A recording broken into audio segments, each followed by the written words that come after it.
Do not forget my stories, Senua. I am with you still. Out of hell you have come, and now find yourself in Midgard, the world of men. Do not think it any less dangerous for that. Your path has taken you far from home, across the boundless sea, and you must go on to the heart of this place, to the heart of man. You have seen how the Northmen journey out to conquer, and this is one of their lands, as icy dark as Niflheim, yet as fiery as Muspel. It has not long been claimed, and they try still to tame it.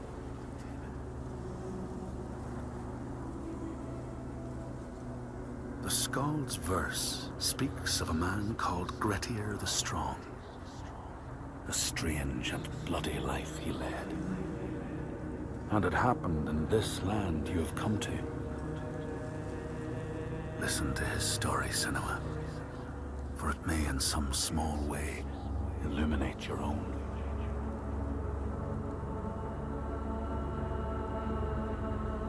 The Skalds say that in Grettir's time, a nearby farm was plagued by hauntings. A shepherd called Glamour was killed by some evil force, found dead in the snow, bloated and black.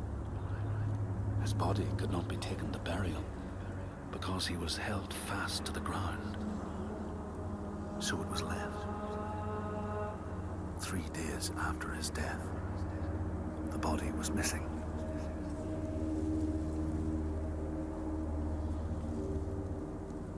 The Skalds tell how the revenant Glamour roamed the settlements, terrifying all those who lived there. Each one he killed, in turn, rose to walk beside him. Thus, evil begets evil. But the man Grettir was proud and overbearing, and thought the Droiger no match for his strength.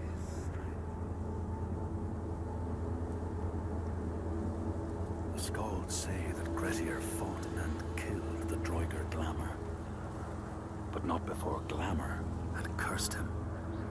His strength would be turned against him, his deeds bring death and exile, and he would be always before Grettir's eyes, making him afraid to be alone.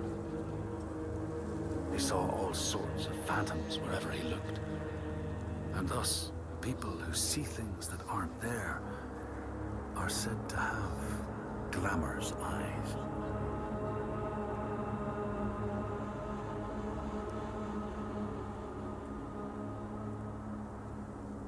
The Skalds tell how in the time of Grettir's kinsman Thorgrim, there was a terrible famine. No crops could be grown, and the fish fled the nets. It lasted years, and the people were desperate. There was no respite even in spring, since terrible gales from the north would rise up and set in for weeks. This is a cold and unforgiving land, Senua.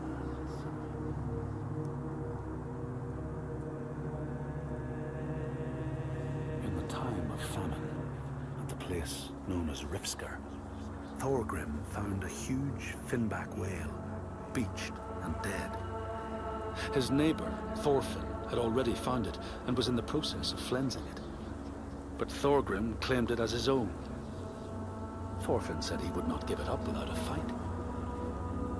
If that's what you want, Thorgrim said, let it be so. And he launched a blow at Thorfinn, cutting off his head in one strike.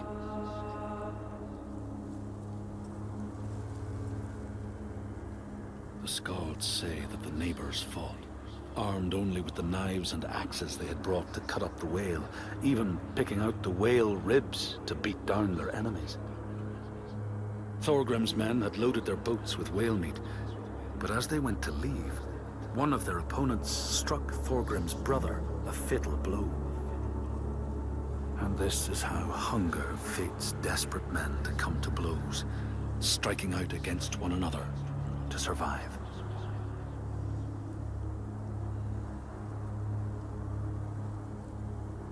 Skalds speak of the time Grettir, traveling with some others, ran into rough weather and docked their boat on an island. They had not brought fire with them, and the merchants complained bitterly. Seeing a great fire blazing on the other side of the strait, Grettir said he would swim over to fetch it. He took off his clothes and struck out across the water, wearing nothing but a cloak.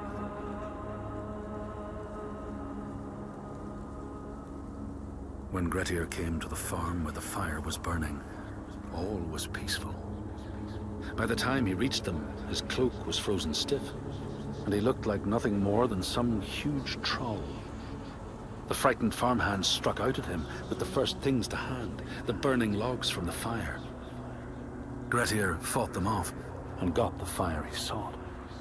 But the sparks from the logs spread fire all over the house, and nobody survived the blaze.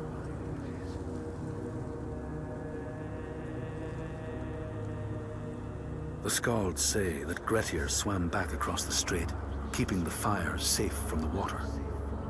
His friends applauded Grettir's bravery, but when word spread about the massacre at the farm, people took against Grettir.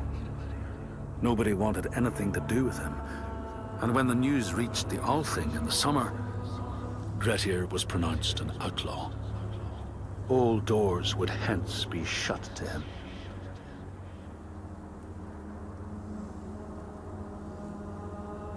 The Skalds speak of how Grettir, now an outlaw, took rest on the island of Haramsoi with a man called Audun.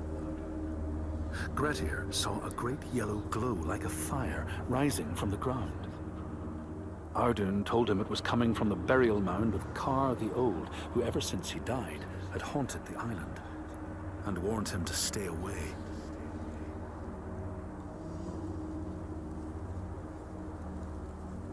The Skalds say Grettir wanted the sword that was buried in Kar's howe, and would not be deterred from seeking it. He broke the mound open and started digging until he reached the timber props. By this time it was night. Audun warned him again not to continue, but Grettir threw down a rope and went inside the mound. No light penetrated it, and it reeked of death. But he persisted in exploring.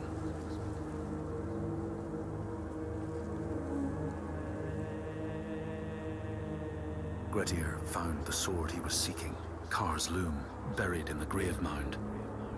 He went to leave, but before he could reach the rope, something grabbed him from behind, and Grettir realized the mound dweller would not let his treasure go. The two fought ferociously until Grettir got the advantage and chopped off the revenant's head. But Kar's loom would prove his undoing, fated to be the sword that killed him.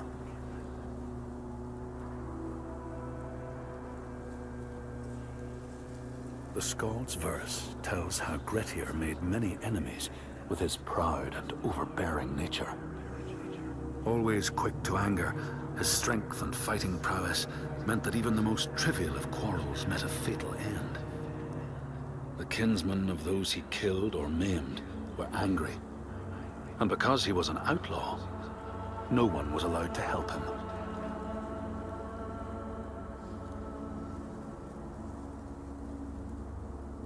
The outlaw Grettir fled to the island of Drangi.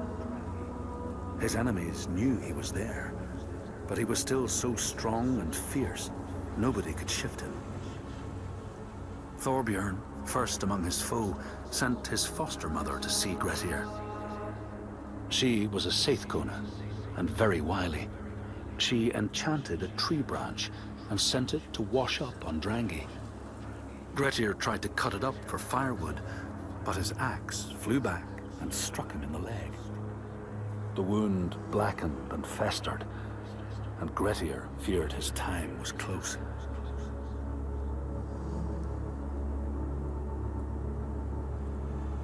The Skalds say Grettir, wounded by Seithr, was now so weak it was possible for his enemies to defeat him.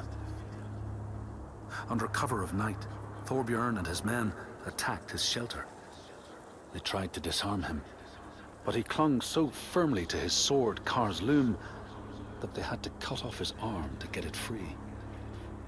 Then they used his sword to cut off his head, and the land's mightiest outlaw was dead.